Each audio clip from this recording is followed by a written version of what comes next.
విపరీతంగా కొలెస్ట్రాల్ పెరిగిపోతుంది, గీ తింటే లావు అయిపోతాము అని కాదు. ఒక స్పూన్ హ్యాపీగా 1-2 స్పూన్లు తినచ్చు. ఆయిల్స్ కన్నా చాలా మంచిది గీ. ఆవు నెయ్యి అయితే ఇంకా మంచిది.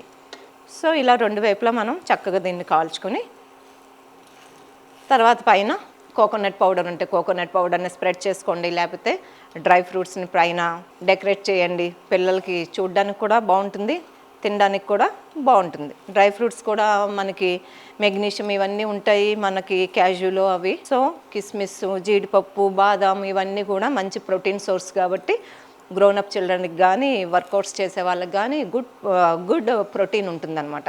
సో నేను ఎప్పుడు జిమ్స్లోనే ఉంటాను కాబట్టి ప్రోటీన్ పౌడర్స్ అస్సలు తీసుకోవద్దు. హెల్త్కి ఎంత తీసుకోవాలి ఏంటి అనేది డాక్టర్ సలహా తీసుకోవాలి, లేకపోతే ఆ ప్రోటీన్స్ బ్రాండెడా కాదా చూసుకోవాలి. జిమ్స్లో హార్ట్ ప్రాబ్లమ్స్ వస్తున్నాయి, హార్ట్ అటాక్స్ వస్తున్నాయి అంటారు. మన హ్యాబిట్స్ అనేది చాలా ఇంపార్టెంట్. మనం ఎంత వర్కౌట్ చేసి బాడీ పెంచుదాం, బాడీ తగ్గిద్దామన్నా సరే ఏదైనా స్లో ప్రాసెస్లో ఉండాలి. న్యాచురల్ ఫుడ్స్ తీసుకోవాలి. కెమికల్ ఫుడ్స్ కానీ ఇష్టం వచ్చిన ప్రోటీన్స్ తాగేయడము, ఒక 1 మంత్లోనే సన్నగా అయిపోవాలి, 1 మంత్లోనే లావుగా అయిపోవాలి, మనకు మజిల్స్ వచ్చేయాలని స్టెరాయిడ్స్ తీసుకోవడం, ఇలాంటివన్నీ తీసుకుంటే హార్ట్ మీద పడుతుంది ప్రాబ్లము. సో న్యాచురల్ ఫుడ్ తీసుకుని మినిమం 1 అవర్ 2 అవర్స్ వర్కౌట్స్ చేయండి.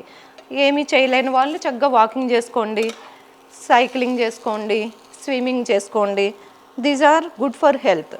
సో మనకి ఏదో ఒక ఫిజికల్ యాక్టివిటీ అనేది మస్ట్ అండ్ షుడ్గా ఉండాలన్నమాట. ఓకే, మన ప్యాన్ కేక్స్ రెడీ అయిపోయినాయి. దీన్ని మనం బౌల్లో తీసేసుకుందాం. సో మనకి ఇది ఫ్రై అయిపోయింది, దీన్ని బౌల్లోకి తీసుకుందాం. కలర్ఫుల్గా ఉంది. దీని మీద డ్రై ఫ్రూట్స్ని పెట్టేద్దాం. మీకు కావాలంటే ఇందులో బాదాం అండ్ జీడిపప్పుని పౌడర్ చేసుకుని పిండిలో కలిపేసుకుంటే అలా కూడా చాలా టేస్ట్ ఉంటుంది.